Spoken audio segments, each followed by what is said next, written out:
ਸੋਚੀਏ ਕਾ ਪਿੰਡ ਦੇ ਸ਼ਿੰਗਾਰ ਕਿੱਥੇ ਟੁਰ ਗਏ, ਜੰਗਲੀ ਕਬੂਤਰਾਂ ਦੇ ਡਾਰ ਕਿੱਥੇ ਟੁਰ ਗਏ। ਉਹ ਵਕਤ ਯਾਦ ਕਰੋ ਜਦੋਂ ਅਸੀਂ ਲੱਕੜੀਆਂ ਤੇ ਖਾਣੇ ਪਕਾਉਂਦੇ ਸੀ, ਲਾਲਟੈਨ ਦੀ ਰੋਸ਼ਨੀ ਤੇ ਪੜ੍ਹਦੇ ਸੀ ਤੇ ਟਾਟਾਂ ਤੇ ਬਹਿ ਕੇ ਲਿਖਦੇ ਸੀ। ਬਲਦਾਂ ਨਾਲ ਖੂਹਾਂ 'ਚੋਂ ਪਾਣੀ ਕੱਢਦੇ ਸੀ, ਕਣਕ ਗਾਂਦੇ ਸੀ ਤੇ ਕੋਹਲੂ ਤੋਂ ਤੇਲ ਵੀ ਕੱਢਦੇ ਸੀ। ਕਿੱਡਾ ਸੋਹਣਾ ਤੇ ਸਾਦਾ ਦੌਰ ਸੀ ਜਿਹੜਾ ਅਸੀਂ ਪਿੱਛੇ ਛੱਡ ਕੇ ਇਸ ਭੀੜ ਵਿੱਚ ਗੁੰਮ ਹੋ ਗਏ ਹਾਂ,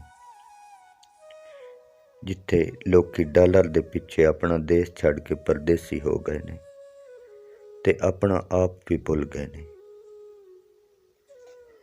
ਸੋਚੀਏ ਕਿ ਪਿੰਡ ਦੇ ਸ਼ਿੰਗਾਰ ਕਿੱਥੇ ਟੁਰ ਗਏ। ਸੋਚੀਏ ਕਿ ਪਿੰਡ ਦੇ ਸ਼ਿੰਗਾਰ ਕਿੱਥੇ ਟੁਰ ਗਏ, ਜੰਗਲੀ ਕਬੂਤਰਾਂ ਦੇ ਡਾਰ ਕਿੱਥੇ ਟੁਰ ਗਏ। ਰੰਗੋ ਰੰਗ ਪੱਖੂਆਂ ਦੇ ਝੁੰਡ ਕਿਉਂ ਨਹੀਂ ਦਿਸਦੇ, ਰੰਗੋ ਰੰਗ ਪੱਖੂਆਂ ਦੇ ਝੁੰਡ ਕਿਉਂ ਨਹੀਂ ਦਿਸਦੇ। ਨਾਗੜੀ ਪਰਾਂਦੜੇ ਤੇ ਗੁੰਡ ਕਿਉਂ ਨਹੀਂ ਦਿਸਦੇ। ਕੁੱਕੜਾਂ ਦੀ ਬਾਂਗ ਵਿੱਚੋਂ ਫੁੱਟਣਾ ਸਵੇਰਿਆਂ, ਕੁੱਕੜਾਂ ਦੀ ਬਾਂਗ ਵਿੱਚੋਂ ਫੁੱਟਣਾ ਸਵੇਰਿਆਂ। ਹਮਦਾਂ 'ਚ ਰੋਜ਼ ਜਾਣਾ ਤਿੱਤਰਾਂ ਬਟੇਰਿਆਂ, ਹਮਦਾਂ 'ਚ ਰੋਜ਼ ਜਾਣਾ ਤਿੱਤਰਾਂ ਬਟੇਰਿਆਂ।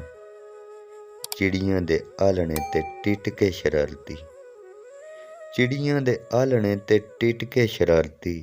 ਸ਼ਰਮਾਂ 'ਚ ਗੁੱਛੇ ਹੋਏ ਮੁਖੜੇ ਇਬਾਰਤੀ, ਉਗਦੀਆਂ ਮੱਕੀਆਂ 'ਚ ਗੁੱਗੀਆਂ ਦੇ ਟੋਲੜੇ, ਉਗਦੀਆਂ ਮੱਕੀਆਂ 'ਚ ਗੁੱਗੀਆਂ ਦੇ ਟੋਲੜੇ।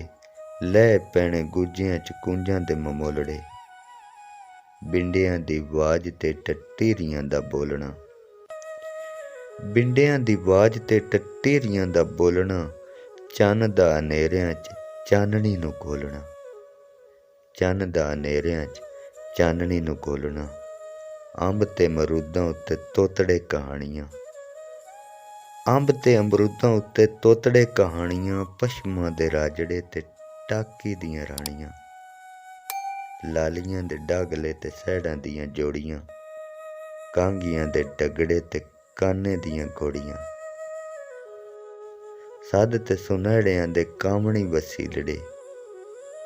ਰੁੱਸ ਗਏ ਨੇ ਸਾਥੋਂ ਸਾਡੇ ਪੱਖਣੀ ਕਬੀਲੜੇ, ਰੁੱਸ ਗਏ ਨੇ ਸਾਥੋਂ ਸਾਡੇ ਪੱਖਣੀ ਕਬੀਲੜੇ।